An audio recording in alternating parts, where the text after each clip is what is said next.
추천하는 게 아니고 언급 정도 하는 거는 불법은 아니라고 하더라고요.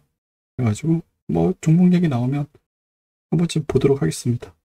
부자가 될 수도 있고 안 될 수도 있는데 우리가 꼭 부자가 되기 위해서 사는 건 아니잖아요. 노후 안정성과 안정적인 돈이라는 게 자본주의 사회에서 필수로 당연히 있어야 되는 거고 힘이니까요. 위험관리 차원에서 하는 것도 좀 있죠.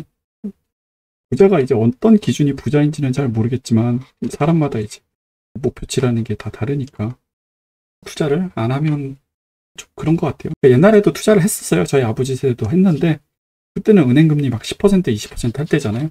저희 아버지가 이제 제 나이 때 투자 상품이 이제 은행 예금만 해도 충분했으니까. 다만 지금은 이제 어느 정도 위험을 감내해야 하는 투자 상품들로 투자 상품 자체가 이제 전환이 된 거죠. 투자는 해야 됩니다. 투자라는 것 자체를 안 하면은 글쎄요. 해야 되지 않을까? 부자가 될진 모르겠지. 그래서 저는 이제 이론을 배우고 공부를 하라는 게 그거 배운다고 뭐 부자가 된다고 공부하라고 하는 건 아니고요.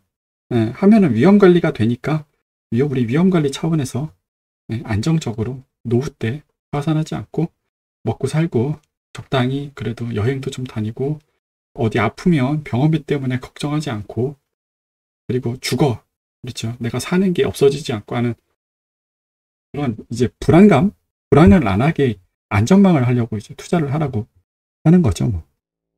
네. 그러다가 이제 운 좋아서 잘 풀리면 부자가 될 수도 있는 거고 그렇지 않더라도 계속 쌓이면 그 어느 순간 돼서 시드머니가 쌓인 다음에 이제 투자를 하게 되면 아주 고수익률이 아니더라도 안정적인 삶을 유지할 정도의 캐시플로우가 들어오긴 하더라고요. 그런 정도를 말씀을 드린 거고요. PAA, DAA, HA 다양한 자산 배분 어떻게 생각하냐고요? 아유 뭐 좋죠. 할 수 있으면요. 성과를 이제 잘 봐야 되는데 종류가 되게 많아요. PAA, DAA 뭐 있더라? 뭐 VAA 뭐 이런 것도 있고 어쨌든 그리고 올레더도 있죠.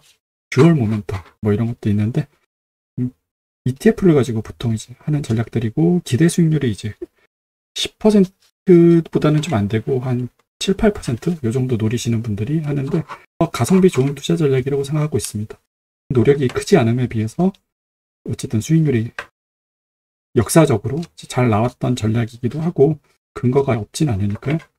현업에서 사용하는지는 펀드, EMP 펀드 운영하시는 분들은 많이 사용하시고 있고요. 주식하는 사람이야 이제 큰 관심은 없죠. 아무래도 기대 수익률이 주식하는 사람은 10% 이상일 테니까 그래서 그런 거고 근데 내가 이제 투여할 시간 특히나 주식 공부할 시간이 많이 없다 그리고 그게 그렇게 흥미가 있진 않다 그래도 자산 관리는 해야 되겠다 하는 분들은 저런 뭐 PAA, DAA, HAA, 뭐 VAA 뭐 이런 전략들 나쁘지 않습니다. 잘 사용하셔서 하면 되고요. 개인적으로 저는 개인연금은 그런 류의 전략을 써서 그거보다 조금 복잡하긴 한데 팩터 베이스이긴 한데 개인연금은 어차피 투자할 수 있는 대상이 ETF밖에 없다 보니까 그걸로 써서 하고 있습니다. 세상에 나쁜 투자 전략이 어디 있겠습니까? 나한테 안 맞는 투자 전략이 제일 나쁜 투자 전략. 나한테 맞는 투자 전략이면 좋은 투자 전략이 될 수 있어요. 투자 전략이 되게 많이 있잖아요. 그냥 뭐 위험 회피를 하시는 분들은 이제 고배당주 이런 거 찾기도 하고 그리고 뭐 저PER 주식, 저PBR 아니면 뭐 꾸준히 이익을 내는 기업을 산다든지 그런 조금은 이제 좀 오래되면서 이제 가치 투자 유형이 약간 위험 회피 성향이 있는 분들이 좀 사용하시고 그쪽의 투자 구루들도 상당히 많이 있죠. 반대편에서는 위험을 좀 추구하는 본인이 위험을 추구하겠다고 주장하는 건 아니지만 약간 그런 느낌이 되는 게 이제 그런 거 성장 주식 하는 거 낙폭이 심한 과대주 중에서 괜찮다 싶은 거 하는 거 아니면 뭐 위대한 기업이 100배 올라갈 거 이런 거 이제 찾아보겠다 뭐 이런 거 하는 것도 있고 아주 이제 소형주 중에서 저평가된 사람들이 잘 모를 만한 거 기관 투자자가 보유하지 않는 거 이런 거 사는 전략도 있고 모멘텀 하시는 분도 있고 많죠. 투자 전략이 한두 개가 아닙니다. 그렇죠? 아니면 이제 전문가 따라하는 거 투자 구루들이 하는 종목 따라 써서 사는 전략 이런 전략들이 있는데 모든 전략은 다 약점이 있고 모든 전략에는 다 성공한 사람이 있습니다. 그러니까 그거를 내 스타일에 좀 맞는지 한번 보고 네.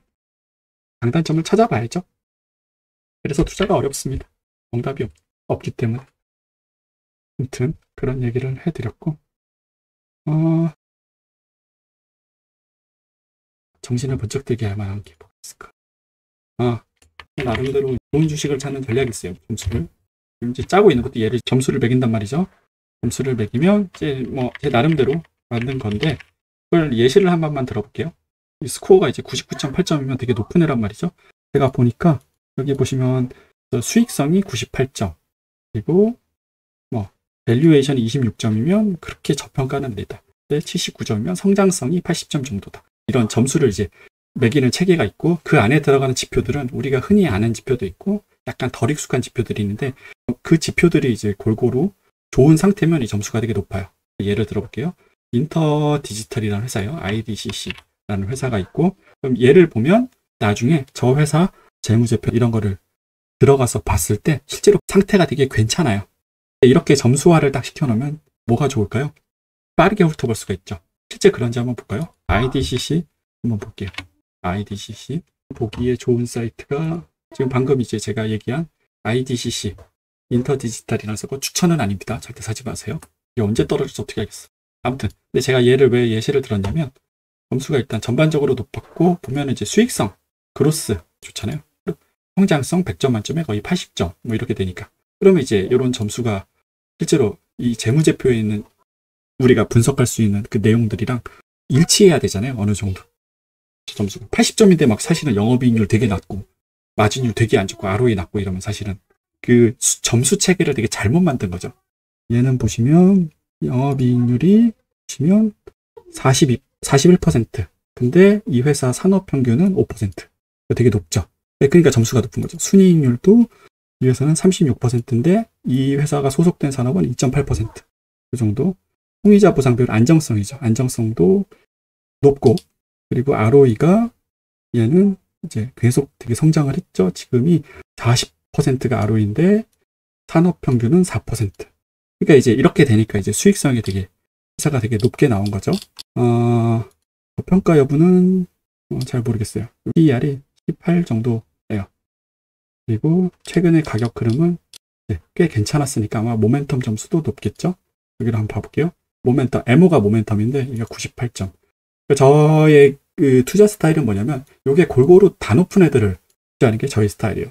수익성 괜찮고 성장성 괜찮고 좀 저평가돼 있고 모멘텀도 있고 주주환원 좀 해주고 안정성 좀 높고 센티멘트, 애널리스트들의 의견이 좀 괜찮고 그런 것들을 이제 찾아서 투자를 하는 거고요. 그러면 이제 사실은 중요한 게 이 99.8점이 이제 이 회사의 총점인데 내가 지금 추구하는 이 점수 체계 자체가 유용한지 아닌지를 알려면 얘는 언제부터 점수가 높았는지를 알아야 되잖아요. 히스토리를 이제 일부러 얘를 뽑아봤어요. 2024년 10월 30일에는 100점을 찍었고 데이터가 길게까지는 없네요. 그래도 2024년 1월 31일에도 90점대였고 지금 1년 가까이 지금 90점대를 유지하고 있어요. 되게 높은 점수를 유지하고 있는데 차트를 보면 1년 전에도 점수가 높았었죠. 1년 전에도. 그러면 이제 스코어 자체가 물론 요 한 케이스만 가지고 하면 안 되고 스코어 자체를 가지고 백테스팅을 해보기도 해야 돼요. 그렇게 했을 때 이제 성과가 얘는 나쁘지 않았다. 이런 식이에요. 보통 이제 제가 이게 꼭 이렇게만 재무제표를 제가 이제 열심히 읽는 걸 여러분도 알고 계실 테니까 이것만 가지고 투자하지 않는다는 걸 아실 텐데 급할 때 시간이 너무 없다. 투자에 내가 필요한 시간이. 그럴 때는 보통 점수만 보고 일단 선반대를 많이 보내는 편이긴 합니다. 또 뭐가 높지? 엑셀리시스 보면 이게 되게 또 보도 못한 주식들이 좀 많죠.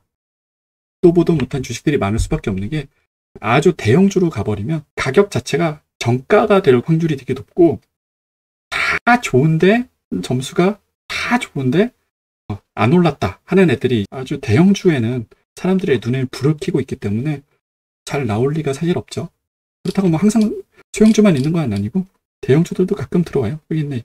뭐 이베이 같은 애들, 월풀, 브로드컴 있네. 브로드컴 98.4점. 네, 이런 애들도 이제 포함이 되어 있는 거지. 여기서 이제 스타트 포인트를 잡고 이제 좀 더 세세하게 한번 알아보겠다 하는 거고요. 이거 커가 뭡니까? FTNT. 높다. 높은 애네요. 뭐가 높냐? 수익성 좋고 성장성 좋고, 근데 VA가 이제 저평가 정도인데 3.3이면 비싸다. 하지만 모멘텀 좋고, 이런 회사는 뭐 단순히 PER, PBR로만 평가할 수는 없겠죠. 그리고 센티멘트 되게 좋다. 요걸 이제 시장에서 되게 열광하고 있다는 뜻이에요. 그런 느낌입니다. 보나마나 이제 수익성 좋을 거고, 성장성 좋을 거고, 가격 최근에 엄청 올랐을 거고, 재무 안정성, FS가 이제 재무 안정성이거든요. 적당한 수준일 거고, 시장의 얘를 바라보는 심리 되게 화려할 거고, 한번 쫙 올랐었군요. 어차피 이 회사 무슨 일을 하고 뭐 어떤 비즈니스를 잘하고 이거는 뭐 추가로 당연히 분석을 해야 되는 건데, 단순히 이제 더 볼만한 가치가 있냐 없냐 봤을 때는 이 정도를 가지고 저는 이제 봤을 때 98.5점이구나. 굉장히 높은 점수를 받았구나 라는 거를 인지를 하는 거죠. 스탁 스크리너 가면 이제 우리가 어떤 이제 조건을 입력을 했을 때 여기 보면 은근 investing.com에서 제공해 주는 게 예전보다 많이 늘었어요. P 레이쇼도 있고, 패그 레이쇼도 있고, EV 에비타도 있고, 뭐 인사이트, 뭐 파이낸셜 관련된 것도 있고, 뭐 리스크 관련된 것도 있고. 요거 그냥 이제 잘 써서 이제 스크리닝을 해서 이제 종목을 찾는 그 기능들이 investing.com에도 아주 기초적인 건 있어서 요런 거를 이제 후보 투자자분들한테는 많이 사용하라고 하고 있죠. 요 기능이 있는지 모르시는 분들도 되게 많더라고요. 기능이 있는지. 딱 보시면 데이터 오르죠.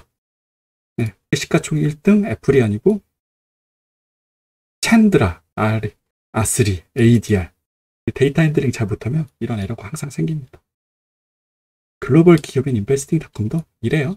네. 저 기억나는 게 삼성중공업이 한국 시가총액 1등이었던 적이 있어요. 이제 우선주랑 이제 보통주랑 그 합치면서 우선주 가격에다가 보통주 주식수를 곱해버리는 바람에 내가 이제 한국 시가총액 압도적 1등이 된 적이 있어요. 삼성중공업 그 주가가 90만 원 찍을 때가 있었거든. 그래가지고 근데 기억이 납니다. 항상 보면 데이터라는 게 금융 데이터라는 게 생각보다 지저분합니다. 저렇게 실수를 하게 되고 여기도 항상 틀릴 때 되게 많아요. 틀릴 때. 제가 지금 아직도 안 고쳤나 제가 보고 있는 게 있거든요. 여기는 이제 네이버. 제가 예전에 투자한 회사 중에 삼론이라는 이제 일본 기업이 있어요. 이거 고쳤나 이제 봐야 되겠다. 그렇지, 안 고쳤어. 야, 이것 봐라. 아직도 못 고쳤네. 이게 이제 8,900엔에서 4,000엔으로 떨어진 거잖아. 이거 실제 이렇게 떨어진 거 아니에요. 쟤는 investing.com은 제일 처리했을 거예요. 이게 벌써 언제적 얘기야, 이게. 2024년 6월달 얘기를 아직도 네이버에서는 이걸 처리를 못했어요. 저런 거 되게 중요하게 생각하거든요. 이게 백테스팅 할 때 저런 거 들어가면 안 되거든요. 아니 뭐 어느 정도는 감내 가능하지만 자, 얘 보세요. 얘는 스무딩 하죠. 이게 정상인데 이렇게 생겨먹었어. 이게 정상인데 5년치 이렇게 돼버렸어. 정신 차려라 네이버. 금융 데이터 뒤에서 하다 보면 겉으로 보이는 것보다 뒤에서 하는 일들이 진짜 많아요. 해야 되는 일들이 되게 많고 저런 실수를 잡아내려면 이제 각종 이벤트를 잘 캐치하는 이벤트 관련된 테이블을 이제 잘 관리를 해야 되고 코드 관리 되게 열심히 해야 되고 해야 되죠. 근데 investing.com 이렇게 잘하는 것 같지만 아까 보셨죠? 시가총액 1등 다른 회사인 거. 전 세계 시가총액 1등은 챈드라 LEC AD. 뭔 회사인지 알지도 못해. 이거 고치겠죠? 주말이라서 쉬고 있는 것 같아. 가끔 보면 이제 월요일에는 고쳐져 있고 이러거든요. 이런 일이 벌어지는 이유는 저는 알아요. 왜냐면 이게 일단 첫 번째로 제일 많이 하는 실수가 통화 단위 실수. 어떤 국가 통화는 1000단위로 계산을 해야 되는데 얘가 그냥 그거를 그냥 해버린 거. 뭐 예를 들면 그런 케이스가 있고 또 어디는 그 환율 실수하는 경우 되게 많고 또 어디는 그 크로스 리스트 합쳐버리는 거. 여러 군데 이제 멀티로 상장된 거에 주식을 전부 합산해가지고 그럼 주식 개수가 어마어마하게 들잖아요. 거기다 그냥 돈가를 곱해버려가지고 만드는 이슈. 여러 가지 이슈들이 항상 생겨요. 우리가 눈앞에 보는 이런 주식들한테는 안 생길 것 같지만 이렇게 이제 빈 공간이 항상 생기고 그런 거를 잘 컨트롤 할 줄 아는 게 사실 데이터 관리자 이런 역할을 하는 사람들한테 필수적으로 요구되는 덕목인데 사실 현업에 오지 않고서 막상 접하지 않으면 책에는 이 내용이 없거든요. 그래서 막상 알기가 쉽지 않은 내용이긴 하죠. 저는 이제 이런 거 보면 니들도 고생이 많구나 이렇게 되는 거죠. 그리고 그것도 방법이에요. 깔끔하지 않은 데이터는 다 날려버리겠다. 그러다가 이제 누가 이거 왜 없어요? 라고 하면 그때 넣어주면 되죠. 우리도 이제 해외 주식을 많이 투자를 하게 돼가지고 해야 될 타임이 왔습니다. 최근에 한국 주식 좀 투자하기 시작했습니다. 해외 투자가 아니지. 이제 미국 주식보다 더 많이. 이유는 묻지 마세요. 내 맘이니까. 한국 회사 특징. 더 많이. 진짜 어이없는 찾아볼까요? 그거가 95점이고 또 수익성 90점 이상, 성장성 일라나 90점 이상, 평가도 돼 있어. 멋있다. 일본 회사구나. 있다. 한국 회사다. 일본 회사 프로노 일렉트 여기 있어. 뭔지 모르는 에스텍 수익성 90점, 성장성 90점, 가치비 90점, 모멘텀은 별로고 재무 안정성 90점, PER 굉장히 낮죠. 요거는 할까 하면 될까요? 저는 그냥 글쎄 회사는 좋은데 안 오르는 데는 다 이유가 있지 않을까? 네. 그러니까 하나도 안 오르죠. 3년 동안 보면 PER 3, 분기 실적 보면 매출액 늘고 영업이익 늘고 매출액 늘고 영업이익 많이 늘었고 분기 실적 보면 쫙쫙쫙 늘고 있고 ROE 20%, 한국에서 ROE 20% 높고 그쵸? 근데 PER이 3밖에 안 되고 이 PER이 낮으면 위험이 높든지 성장성이 떨어지든지 해야 되는데 성장은 하고 있고 위험은 낮은데 지금 PER이 낮은 거란 말이죠. 재무 이론적으로 보면 너무나 이제 아름다운 모습인데 왜 안 오를까? 주가가 시총은 또 엄청 작아요. 1,100원. 이거 모를 거예요, 사람들이. 이런 회사가 있는지조차. 왜 안 오를까? 이유가 있겠죠? 네. 그 이유가 뭐라 그럴까? 밝혀지고 그 이유가 뭔가 이제 거버넌스 이슈거나 혹시 그런 거라면 그게 해결되고 나면 아마 날아갈 확률이 있겠지만 저는 솔직히 잘 모르겠다. 저는 세상에 주식이 굉장히 많잖아요. 그러면 약간 이상한 낌새가 있어 보인다라는 거는 너무 좋아 보여도 일단은 뭐 선발대만 보내든지 아니면 더 분석을 하든지 해야 되는 겁니다. 세상 모든 일을 어떻게 다 숫자로 100% 파악할 수 있겠습니까?